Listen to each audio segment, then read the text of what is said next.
Hi, I'm Chef Gail Sokol and welcome to my kitchen. Now, I've had biscotti recipes not only on my YouTube videos, but I also have them in my books. I have some in my textbook, and they're phenomenal to make. They're so delicious and they're so easy, but there's a little tricks that I have learned along the way to make your journey to making the best biscotti ever. Now, before we get started, I'd like you to click that notification button because I don't want you to miss any of my tips and videos. I want you to be a subscriber because I think you can learn a lot.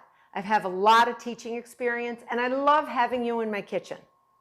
So when I make biscotti, no parchment paper, you make the dough. This is some biscotti dough. You do not use parchment paper. I have found the parchment paper sticks to everything and it's very hard to shape the dough because you want to shape it in a log and then you flatten it and usually you egg wash it. So I have a little neutral oil. It can be any type of oil you like. It can be canola, it can be vegetable oil. You're going to use your hands and you're going to spread it, smear it. Smear it in every single crevice of your sheet pan. All right, every single crevice, nook and cranny of your sheet pan. Now, by having this on my hands, it's going to help me shape the biscotti. All right, so I'm going to take this dough out and I'm going to use my bowl scraper to get all my dough out. Sometimes it can be a little sticky, sometimes it can be dry, depends on the type of biscotti you make. So I'm going to put this on here. All right, you're going to get your biscotti dough on here. This is going to make one log right now. And I'm going to move my hands around and I'm just going to flip this over so the grease side is up. All right, and you're just going to roll it, roll it, roll it, roll it. No flour. I don't have any flour. You don't want any flour because what flour does, it's going to make dry biscotti. So we don't want dry biscotti. Nobody likes dry biscotti. It's supposed to be firm and crunchy so you can dip it into wine or you can dip it into espresso or you can eat it over ice cream, whatever you want to do with it or just nibble on it, but no one likes it dry. Trust me. And I've been making it for years. I've been making it for restaurants and I love it. So I'm going to put it down the length of the sheet pan and as I get almost to the length, the full length of the sheet pan, 12 to 14 inches, I'm going to move it and press it a little bit so it's not perfectly round at this point because we want it to spread. You have chemical leaveners like baking powder and baking soda in your biscotti.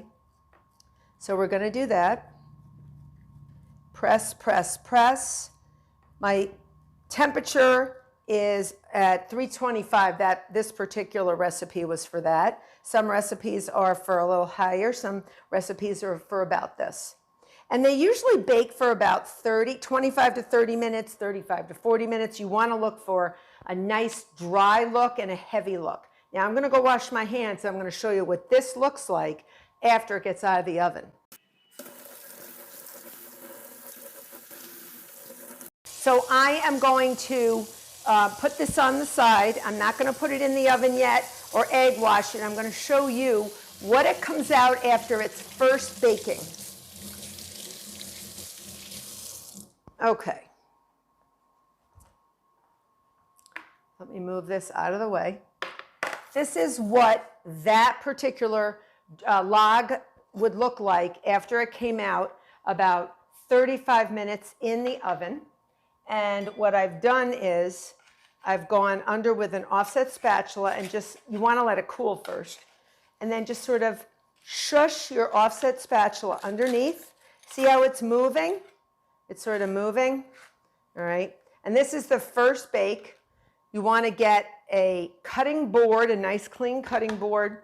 And what I like to do is cut it on the bias. I'm going to cut it at an angle with a serrated knife. I'm just going to do that so I can get it off of here because my cutting board isn't that big. So I'm going to get this on here.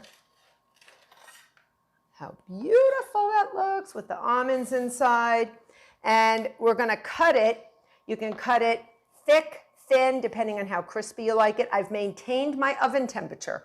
My oven temperature was at 325. Some may tell you to reduce the oven temperature. I like to keep it at the same temperature as baking.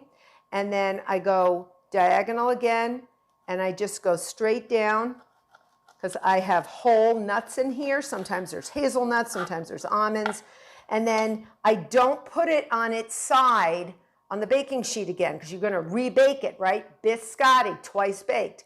I'm going to put it standing up so that both sides get baked at once. Why do you want to sit around waiting for your biscotti to get baked? So I'm going to put this back in the oven. After I get all this done, you're going to put them sort of close by, maybe an inch to an inch and a half next to each other. You're going to bake them at the same temperature, in this case 325, for another 20 minutes or so until they're a little dry on both sides. And then you will have the best biscotti ever. I hope you've learned a lot from this video. I hope you become a subscriber. Till next time.